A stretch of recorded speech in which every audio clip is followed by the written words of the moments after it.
We meet the people buying abroad who wish they'd never set eyes on their new homes from hell.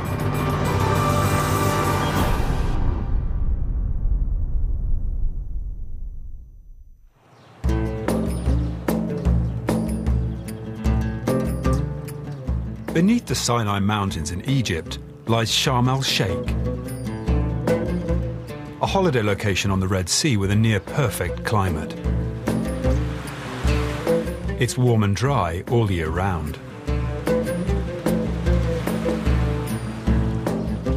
And there's some of the best scuba diving in the world.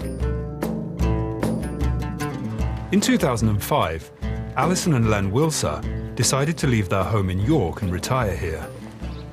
Our first impressions of Egypt were it's a beautiful country, the climate is better than Britain, and it's so much cheaper to live out here. There are posters advertising the financial benefits of Sharm el Sheikh, and every year around 600 people move from the UK to live in Egypt. We wanted to say goodbye to the climate, to income tax, to council tax, to VAT, to road tax, to television licences, because we have none of that here. Petrol prices. Yeah. George Yatim is an estate agent. He specialises in selling properties to Europeans. I sell between 29 apartments a month for English persons. Yes, wow. He sold Alison and Len an off-plan property at Sharmcliff residence. The promotional drawing showed 13 blocks with 6 apartments in each, surrounded by lush gardens. It promised an on-site restaurant, maid service, maintenance. We were supposed to have landscaped gardens. You know, it looked really impressive. They bought a 2-bed apartment for £37,000. Builders were already on site and work appeared to be on schedule. We were told 3 months to 1 year is all finished.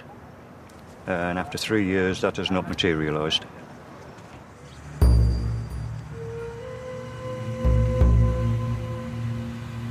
Instead of looking like a nice compound, it looked more like a bomb site.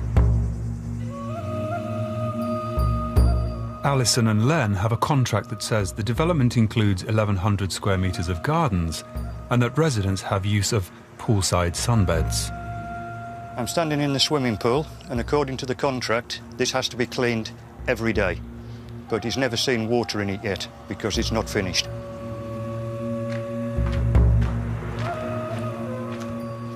And this is what's supposed to be our restaurant and supermarket.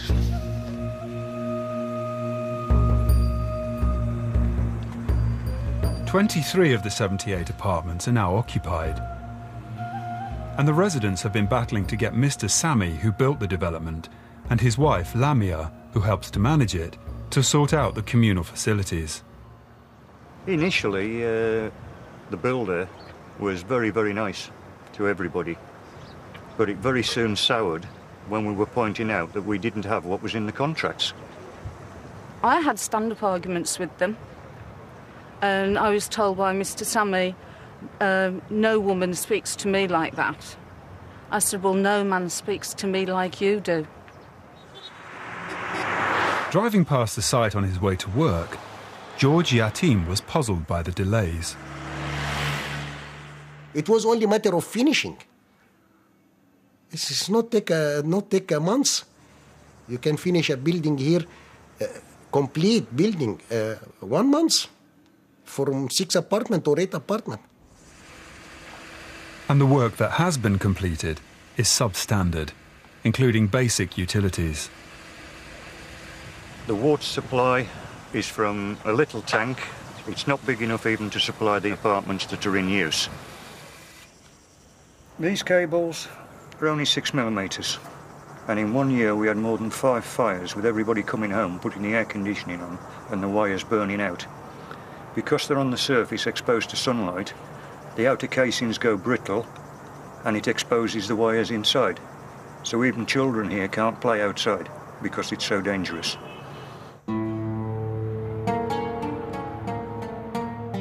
There's an annual maintenance fee of £400 for services such as security guards, looking after the grounds and collecting rubbish. But a year after moving in, residents had to take drastic action. We stopped paying the maintenance because there isn't any maintenance. Nothing exists. There is no pool, there's no grass. The little bit of grass that they gave us is now brown because it's not being watered. And all the bushes and the palm trees are dying. Water and electricity bills were paid directly to Mrs. Lamia. But after the residents had a dispute with her over unfinished work, the utility company cut off the supply. And when they got together and negotiated to pay the utility companies directly, they discovered why. When we contacted the companies, she had not been paying them the money that we had given her. So we had to pay for it twice, just to get the supplies back.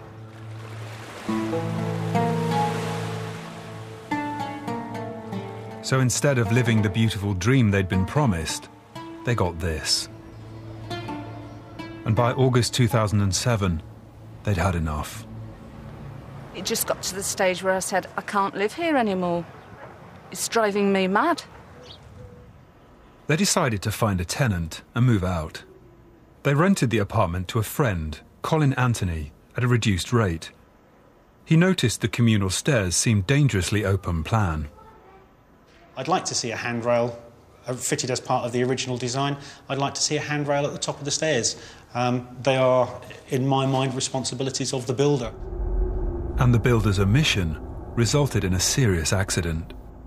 Whilst carrying in some groceries one evening, I managed to get up to the second flight of stairs, which is where I am now, and tripped. And actually fell from, I would say, from about here down to the bottom there. Ended up with 8 stitches in my head, dislocated my shoulder, 5 cracked ribs, and I currently still have to go back into hospital to have some work done on my shoulder area, which is just up here, which is the clavicle bone, which is out of place and will need to be pinned and put back in. In March 2008, the developer, Mr. Sami, disappeared, and it seems that his wife Lamia has been left in charge of the development. We tried to contact them, but they haven't responded.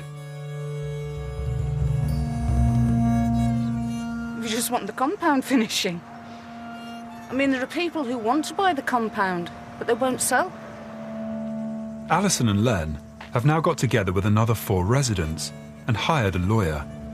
They want their money back, plus damages for breach of contract. But the court case is progressing very slowly, and no one has located Mr. Sami yet.